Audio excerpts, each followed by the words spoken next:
My name is Trish Ware, and I am obsessed with all things pregnancy and birth, and helping you to navigate both the practical and the magical seasons of this journey called motherhood. I'm an all-day coffee-sipping mama of 7. I've had the amazing privilege of delivering many babies in my 15-plus year career as a labor and delivery nurse and as a mama of 7. I'm here to help you take the guesswork out of childbirth so you can make the choices that are right for you and your baby. Quick note, this podcast is for educational purposes only and does not replace your medical advice. Check out our full disclaimer at the bottom of the show notes. Good morning, everyone. I am so excited to be back sitting down, recording a podcast. I've been in Spain for the last couple of weeks. I may be a little jet lagged and have some brain fog. There you go, proof in the pudding. But today's guest is very interesting, and I'm super excited to have this conversation with her because I think it's going to be powerful for you guys, especially when we're talking about fear and the lack of predictability during pregnancy. And so today's guest is Paulette Kamenecka. I'm saying it right. Well done. And she is an author. She's an author, and she also has a podcast. So welcome, Paulette. Just tell everybody a little bit about you. Trish, thanks so much for having me on. I'm so excited to be here. I love your show. As you said, I am an author and I have a podcast, What You Didn't Expect in Fertility, Pregnancy, and Birth. And I write about pregnancy and autoimmunity and women's health generally. And I am, again, excited to be here. I really do want to touch on the autoimmunity because I feel like there's a lot of us that struggle with that don't realize we struggle with that. And I think as you get older, which I'm getting older, obviously, I think some of those things become a little more clear, like some of the issues. So maybe we can talk on that. Paulette and I were having a great conversation before we started recording, should have started recording prior, but that always happens.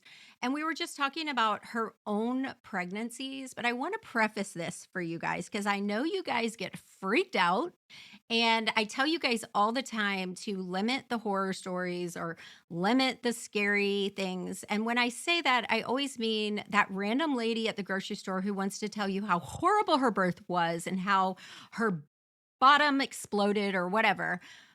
There's a difference between listening to birth stories and the wisdom that was gained and how it's navigated, because the truth is birth is not predictable. So I love the name of your podcast, Paulette, What You Didn't, well, what is it? What you didn't What expect. You Didn't. Yeah. Okay, I thought I was going to say it. I am very jet lagged, you guys. So I love that because the truth of the matter is pregnancy is unpredictable. Birth is unpredictable. Parenting is unpredictable. Marriage is unpredictable. Your job is unpredictable. Everything in life is. And it really comes down to how do you navigate those things? So Paulette, tell us your birth story, your pregnancy story, Sure. and how you got to that. Absolutely. So I want to preface this by saying also, my story is a success story. Things went wrong that were entirely out of my control and FYI are out of everyone's control. And it totally worked out. So that is the good news. And I did learn some hard-earned lessons on the way. My husband and I had trouble getting pregnant, which was the first surprise. I was in the team immediate pregnancy, which I feel like a lot of us are on. We're imagining once you want to get pregnant, you actually will. And that didn't happen for us. And we went through the fertility gauntlet that many women have gone through, where they check all your machinery and my husband's machinery, and everything looked fine. So we fall into the giant unfortunate bucket, unexplained infertility, which is, hopefully that's an evolving process, and we have better and more finer tests to figure out what was going on. It turned out in my case, I had an autoimmune problem that I did not know about. And I, unlike most people who get my condition, are in their 40s, mid or late 40s. So the autoimmune condition does not intersect with pregnancy. So I was in a very unusual circumstance of having the autoimmune problem way too early. I got it when I was 25, but we didn't know that. And this is often the problem with autoimmunity for many people. Symptoms show up and disappear, and they're in different parts of the body. And because medical departments are divided by specialty. You get sent around to different specialties instead of anybody looking at your body as one system working together. So we finally did get pregnant. We used an IUI, which, to give a sense of my sophistication going into this process, I was imagining that I would show up at the doctor's appointment and she'd have a turkey baster. Let's just also say, because of someone who was pregnant in the 90s, pretty much all of the 90s, part of the 2000s, had my last at 2014 at 42. We're talking about 2001. Yeah. So you couldn't go to Instagram or Google. There was no YouTube. Yep. We had Blackberries maybe back then. Yes. So it was not the information rich age we live in today, but the IUI worked for us and we got pregnant. And I, again, in this optimistic naivete, thought whatever was causing the problem with the pregnancy is now in the rearview mirror because I'm pregnant. So I'm basically done, is how I thought of it. I've crossed the finish line, which Goal one. turned out not to be true. So the pregnancy in the beginning is like every other pregnancy. I was a grad student at the time, and I remember waking up in the computer room, like lifting my face off the keyboard and having the imprint of the keys on my face because that exhaustion in the first trimester is so powerful. Oh my God. Yeah. And that's, by the way, for someone who had trouble getting pregnant, good news. You're like, something is clearly going on because I have face planted in a computer room filled with people. And this is not my norm. Yes, exactly. At about 25 weeks, I'm sitting at my computer as usual and feeling just weird. Just something feels wrong. And I know many people can relate when you're pregnant. There's so many feelings that are new and strange. And is this one that I worry about, or is this totally fine? You never know. And I went to go see my OB, and they said, oh, you have a little bit of a lower fetal heart rate. Everything else looks fine. You're fine. Go home, drink water, come back on Monday. So I drank gallons of water and went back on Monday, and it was not resolved. The heart rate had dropped lower. And so now I'm in a new bucket where something is clearly wrong. And ultimately, within a week, we figured out that I had an autoimmune problem, which I didn't know about. And my autoimmune problem was attacking the fetus. And how did they diagnose the autoimmune? It was my collection of symptoms, and it was blood work. So you have to have, I have Sjogren's syndrome, and even if you have Sjogren's syndrome, you have to make these very specific antibodies. The chances of this happening to someone else are almost zero. The chances of it happening to me are almost zero. Yeah. So it's a very rare occurrence. Can I pop in here really quick? Just want to give everyone listening a tip, especially if you're someone who's had repetitive miscarriages or you're having a hard time getting pregnant. You have to advocate for yourself, because when I got pregnant with Grayson, I had 3 losses prior to my pregnancy. I had 4 very successful in my early 20s when at my ripe. And I did the research and I found out all the different labs that needed to be drawn. And my doctor was very skeptical at drawing them. And it was like, I'll tell you, it was a lot of labs, like 40 vials at once. And that's how I found out that I had a very weird clotting disorder.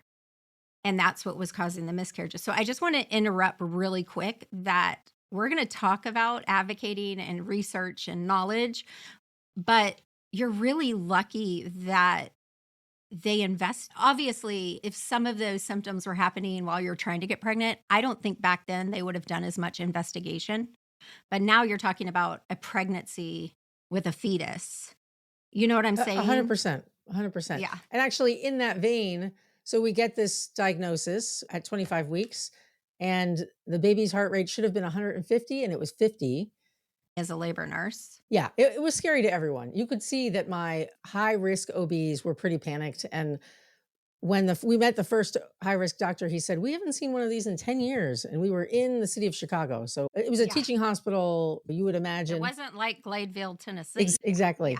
I did exactly what you did, which is run to the research. What can I find about this? And I will admit that my motivation was to try to prove that it was wrong. I was looking for some other story to make sense of. I didn't realize I'd had an autoimmune problem. And as you can imagine, with something so rare, there's not a ton of literature out there about this. But I did find a couple of articles and I contacted the author of the articles to talk more specifically about my case. And sometimes that doesn't work. Sometimes doctors don't want to talk to a patient that's not their own and give medical advice. And this doctor, I wouldn't necessarily say she gave me medical advice, but she did direct me and tell me how she thought it would go and what would happen. And I'm forever grateful to her. She's a doctor in New York City, Jill Bion. Thank you. And for the next 12 weeks of the pregnancy, we were just watching and waiting to see what would happen. The high risk OBs were not optimistic that it would go well. At some point, they put me on medication, which was scary. And I didn't see this till later. I got my medical records, and the doctor had written that it was an experimental treatment. And that's not how it was presented to me. Oh, that's great informed consent right there. Yeah, I think these doctors definitely wanted to help us and were panicked that the baby wouldn't survive. So there's no malice involved. And I was terrified to take the medication because I knew there was no data. I was terrified to not take the medication because I'd never seen a pregnancy that failed and these doctors had.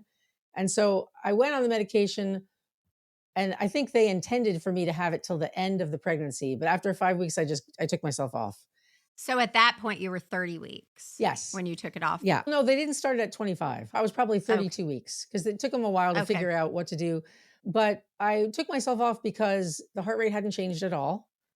And the medicine was supposed to alleviate the problem.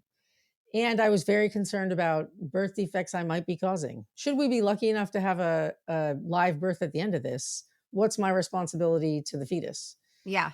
So that was fairly stressful. And we made it to 37 weeks, which was fantastically lucky with the heart rate at 50. And in those 12 weeks, I saw a fetal cardiologist twice a week, and I saw high risk OBs once a week.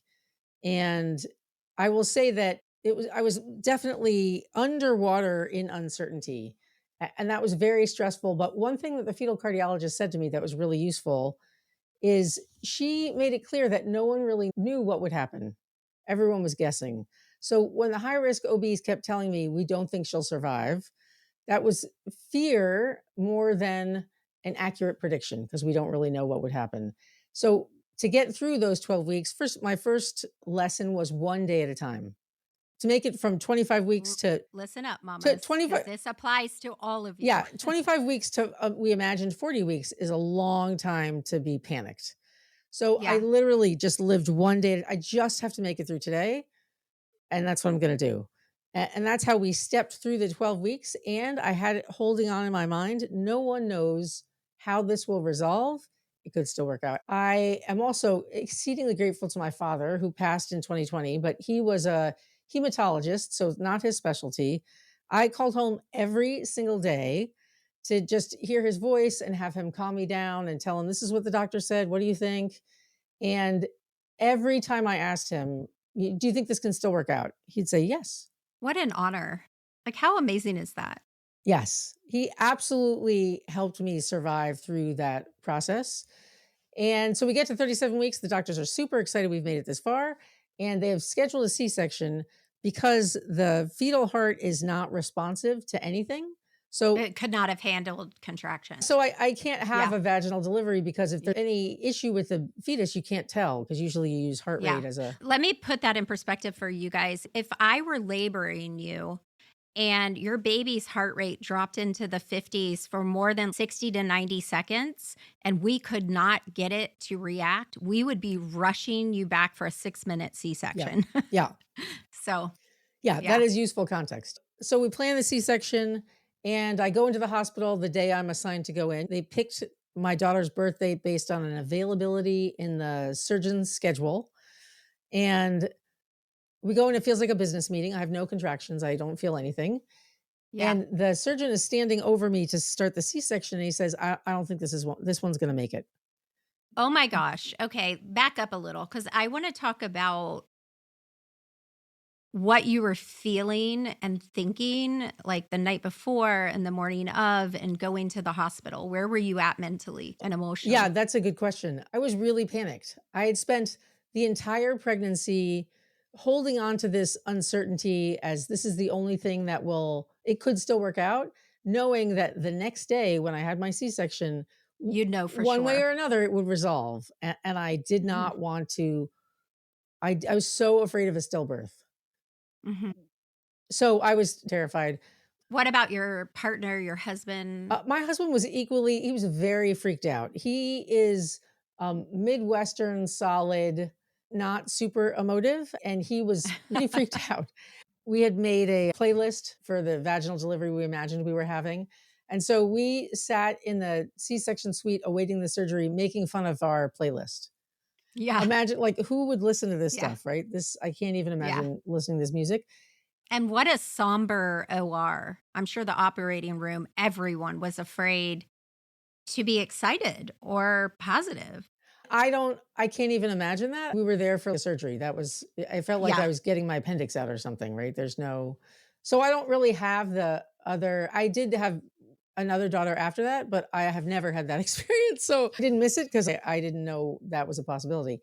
But so we get to the OR, the surgeon says, I don't think this one's going to make it. You said that out loud to the team or to To you? us, to again prepare us.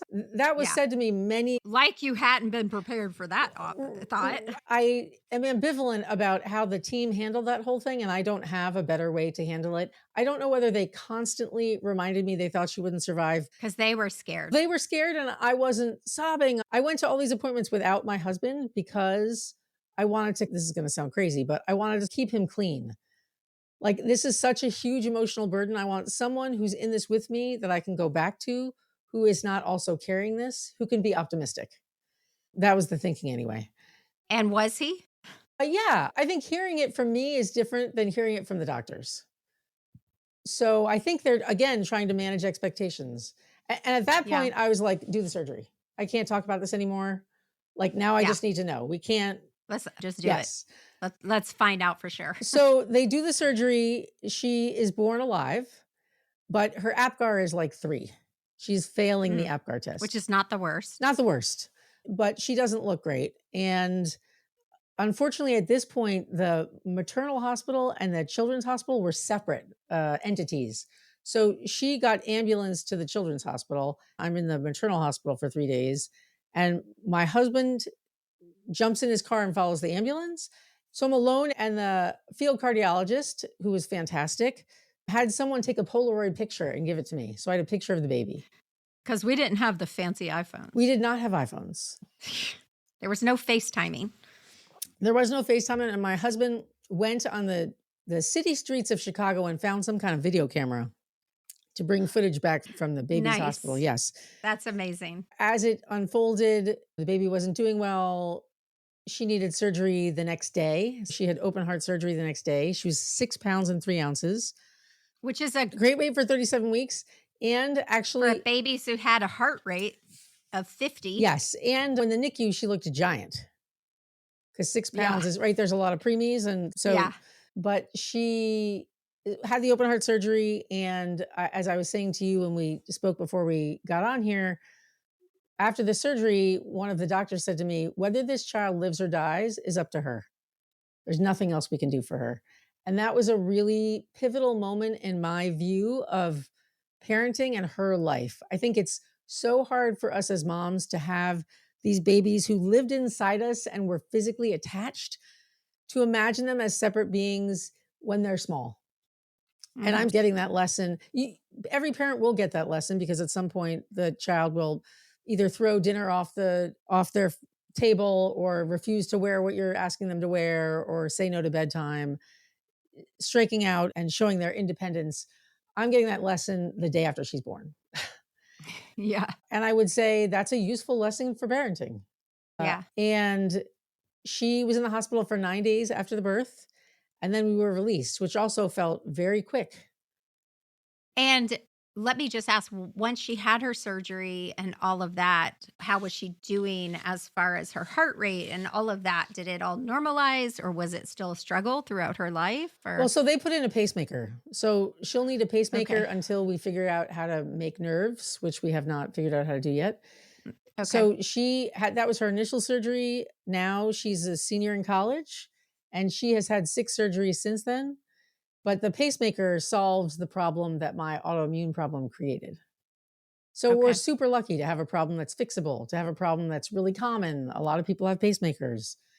There Yeah. are a lot of elements of this where we just got super lucky. Yeah. And I want to go back to what you said about taking one day at a time. That my husband says to me all the time when I'm freaking out, because I'll look at 3 months from now and what could potentially happen then. And he's always, what is the next best thing? What do we do next? What's the next thing? That's all we have to worry about is the next step. So I love that you said that, because whether you're during your pregnancy or your infertility or your fertility or your parenting or whatever, you're going to be faced with the unexpected. And being able to do that, say, okay, I don't need to worry about the next 5,000 things. What do I do right Yep. now? Yep. Absolutely. That was fundamental. And I use it to this day, especially with my kids for all kinds of things, because we love to tell ourselves stories about this, whatever happened with your child will lead to drug use in an alley. I'm confident Yeah. in 15 Yeah. years. And it's just doesn't Yeah. work that way. If it did Mm-mm. work that way, that would be super simple if you could actually predict what would happen. Yeah. Yeah. I love that too, because as you guys, when a lot of you guys are not yet pregnant or with really young children, there comes a point where you're so concerned, but like you said, at some point it's up to them. You give them like what is your daughter's name? Grace. The doctors, the surgeons, the hospital, the specialists gave her the tools to be able to survive, but ultimately it was up to Grace. And that's the same in all areas of parenting. Like, it's our job to provide them with the training and the tools and equip them, but then we have to step back. Yep. It is their journey for sure. And I will say, Yeah. consistent with what you have said in the past, educating myself was one of the few things I could do. And I found that very helpful to in my conversations with the doctors and in negotiating how things would go forward and what it would look like. And I asked a Yeah. million questions. One of my husband's favorite stories is that he followed Grace in the ambulance to the hospital and he met with the cardiac surgeon who put in the pacemaker. I wasn't there because I was trapped in the women's hospital. And the cardiac surgeon said, "I've been told to expect a lot of questions. What can I tell you?" And my husband has a totally different style and he was like, "Give him hell. Good luck." Yeah. Yeah. But That's you great. can ask him, it is your role to educate yourself. And part of that comes with asking your doctor questions and getting answers that make sense. Yeah. And like you said, answers that make sense. So if what they're saying does not make sense to you, don't just sit there thinking, keep Yeah. asking until it does, because that is part of informed consent. Part of informed consent specifically says answering the questions until there aren't any. Yes. If you don't know, you're not informed. Yes. Period. Absolutely. Even if they said it all, you're not informed if you don't understand. Yes. I would often say it another way with different words. What you're saying does Yeah. not make sense. Yeah. Yeah. No, for sure. And it's so funny because sometimes I'm like, gosh, I think they just think I'm trying to sell my birth courses. But the truth is, and I was a labor and delivery nurse for 16 years. I've been a parent for a very long time. I've been an online educator for a long time at this point now, too. Knowledge is the most powerful thing you can do. And being confident that you're getting the right knowledge, because you could educate yourself from some Joe Blow who just created a birth course or who just created a whatever, but they don't really know what they're talking about and they have no evidence-based knowledge. It needs to be legit, do your due diligence, and that is in your control. And a lot of people, I was telling you this before we started, because a lot of, and nurses I worked with, labor nurses I worked with, my goodness, would be like, oh my gosh, I don't know why she has a birth plan. That's going to make a difference. That just sealed her fate. She's going to go to the OR. And I want to be like, do you not think maybe it's your attitude that is sealing her fate? Not the fact? How, in any sense of the way, can you say that someone educating themselves for a life-changing event means they're doomed? In what area of life does that make any sense? Yeah, ever. absolutely. That's one of the really good points you just brought up is this is one of the few things you can control is the information you're consuming. And that is an important tool to use to your advantage. Yeah, agreed. And just again, knowledge is power. And then, so part of my birth program is it's a three-part framework, and the first part is the knowledge. But knowledge without confidence and knowledge with is really not going to work well either.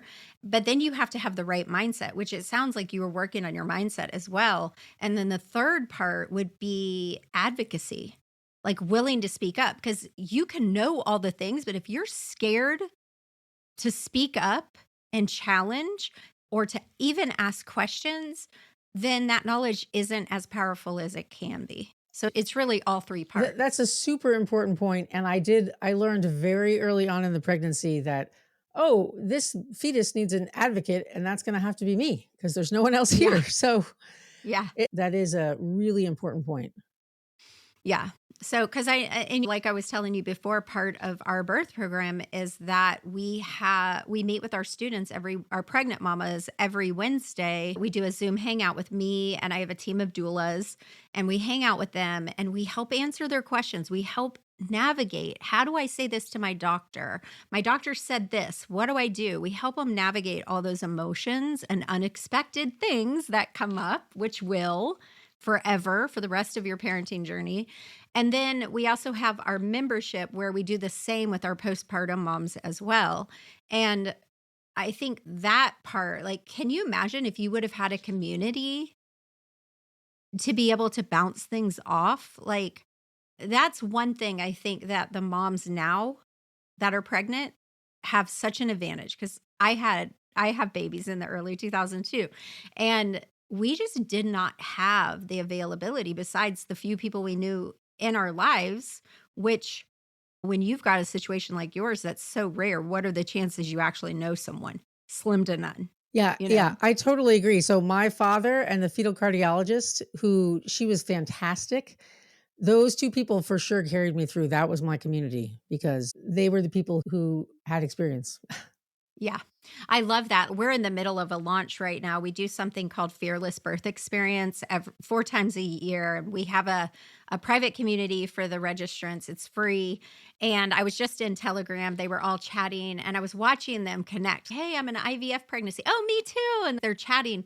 There's something so powerful when you're able to talk to someone who knows exactly what you're going Yep. through, but you don't have to use a million words to explain it. You can just they know. Yes. Yeah. There are a lot of things that defy the language to describe them, for sure. Yeah. Yeah, exactly. So tell me about your next pregnancy. So, my husband and I had imagined, first of all, that pregnancy would be easy because it was for my mom, and I am one of four, and we imagined having a team. That's what we talked about, not like a football team, more like the starting five. We were Yeah. thinking we were going to have a big Like family. a basketball team. Exactly. Yeah. And then when we had trouble getting pregnant, we were like, oh, or maybe a golfer. We'll just have one. Yeah. But we really wanted siblings. And so this is again an issue with advocacy and education. My doctor said originally, the high risk team said, when they found the problem with my pregnancy, this will happen in all your subsequent pregnancies. This is a significant problem. We can't change it. We can't fix it. Every time you get pregnant, this will happen.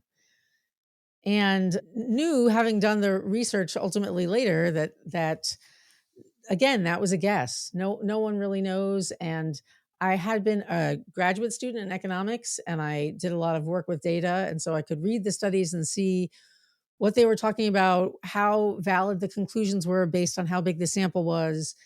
And I just ultimately thought, this is not accurate. They can't possibly say that it will happen in every pregnancy.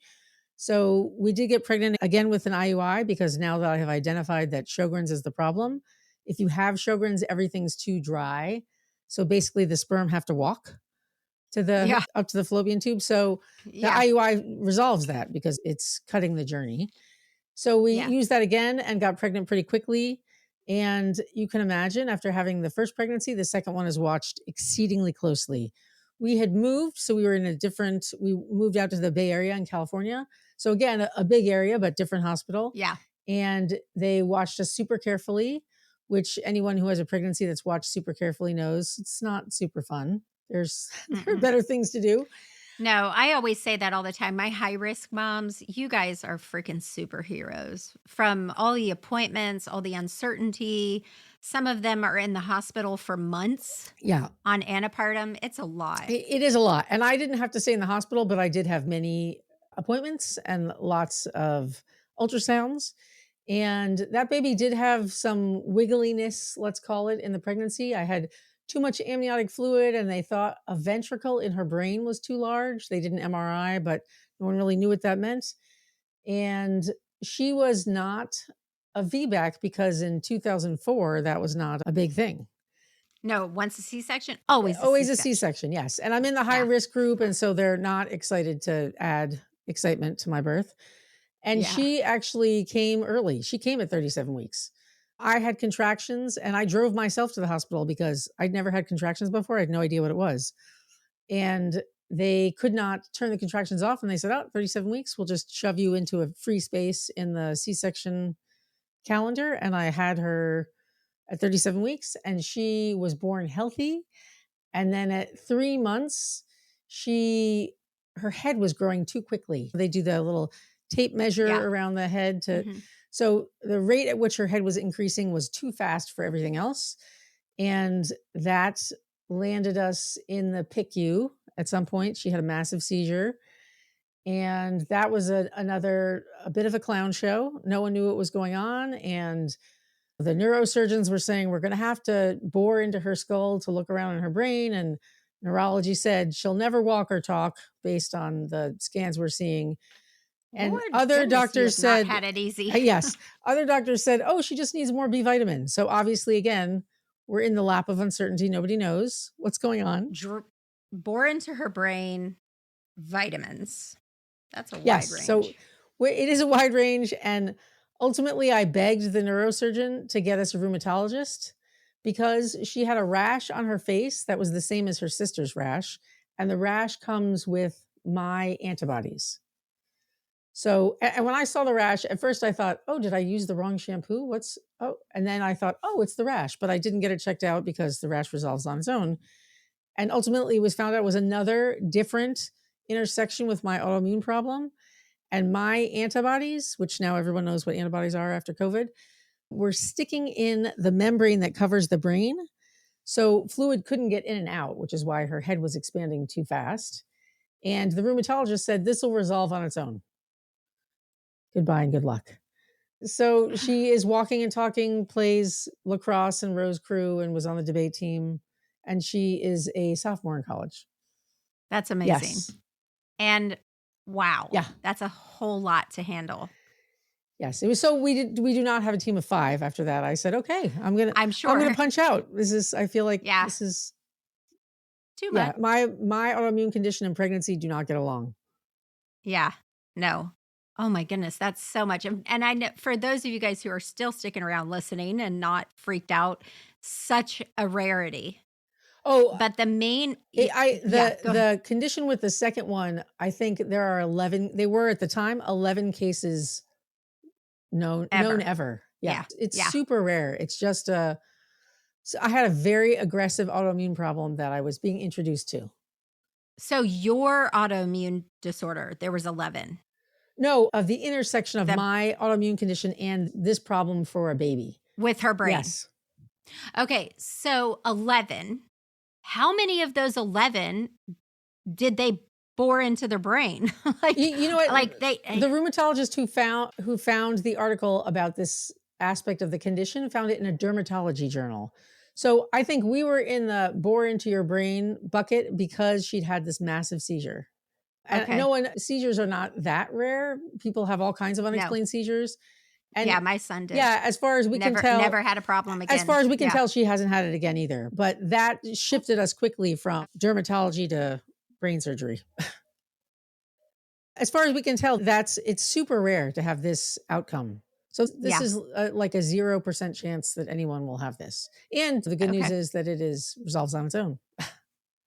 At this point, for these moms, there's so much, there's a lot more access to information.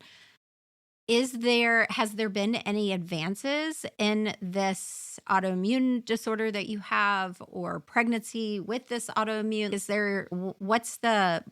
Has anything changed? A lot has changed, actually. So, in terms of the first condition, and this is going to sound like sci-fi, for the first condition, doctors now are performing and working on doing surgery in utero for kids who need Okay. pacemakers.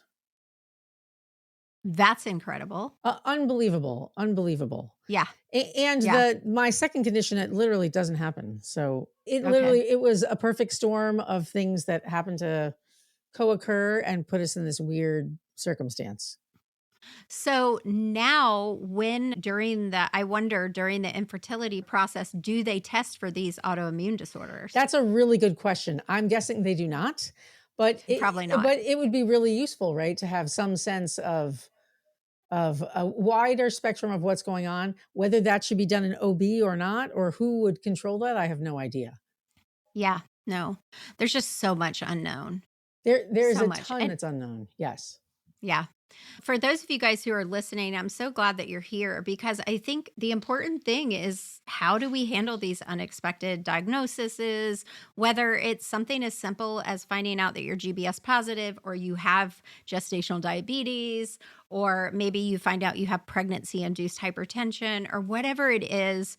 Just remembering that you still have control in certain areas and asking yourself the right questions. What do I control? What can I do? What is my role in this?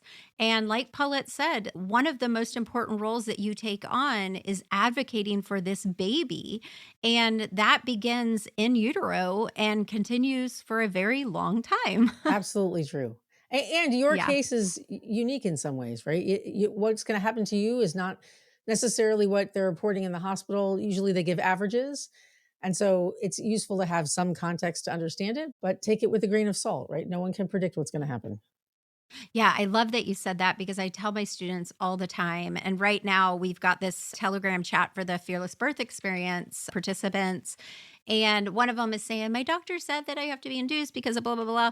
And this is one of my pet peeves because me with GDM, you with GDM, and a 20-year-old with GDM, we're all going to have different experiences and symptoms and outcomes.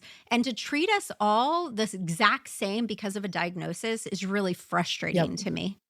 Super frustrating. Start doing individualized care.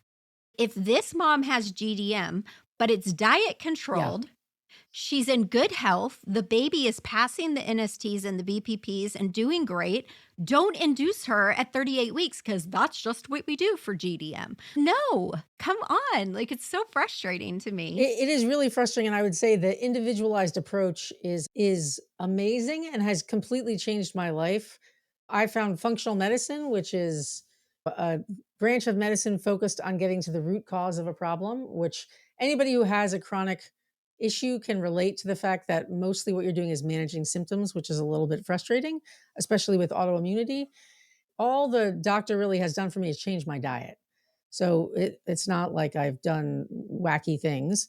And it has made an enormous difference in my life in terms of my health and my autoimmune conditions and how I feel. Yeah. And I know a lot of people get aggravated with me because I give the same answers a lot to a lot of different questions. One is, what is the best thing I can do to stop being so scared about birth? Get educated, get prepared, know how to move your body, understand what's happening. Don't wing it. And then the other thing is I get asked all the time, how do I prevent tearing? And I don't want to do that. Eat a healthy diet. Rounded, get away from all the preservatives, eat things that are like completely whole foods. And those things are, again, within your control. I don't say you guys can't have your candy bar or whatever it is that you want to have, but unless you're diabetic, don't do that. But you know what I'm saying? It makes so much sense that what we put into our body is one of the most powerful things we can do to affect our body. Absolutely, 100%. Yeah, I totally Yeah. agree with that. I'm so glad that I had you on here. We're getting close to 45 minutes, and I know you guys listening, you drop off like flies staying on here too long. You're busy. So, Paulette, let everyone know where they can find you. I know you said you're an author. Like, just give everybody your details. Sure. Thanks so much for asking. So I have a website for my writing, and it is my name, paulettekamenecka.com. Hopefully we can put it in the show notes or something so I don't have to spell for people listening. We will. We'll have them. And the podcast is called What You Didn't Expect in Fertility, Pregnancy, and Birth. And you can find that everywhere you find podcasts. Awesome. Thank you so much for being here today.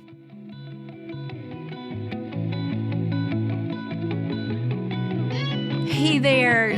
Thank you for sticking around to the end. I had such a great conversation with Paulette, and I hope you guys really listen to the key points, which is advocate for yourself, educate yourself, and don't always believe that the worst case scenario is going to happen. You guys have so much power. You are a birth queen. So proud of you guys. Hit subscribe, write a review. And if you want to join my birth classes, go to labornursemama.com/calm, CALM. Use the coupon code POD, POD50 to get $50 off. Have a great day. Bye for now.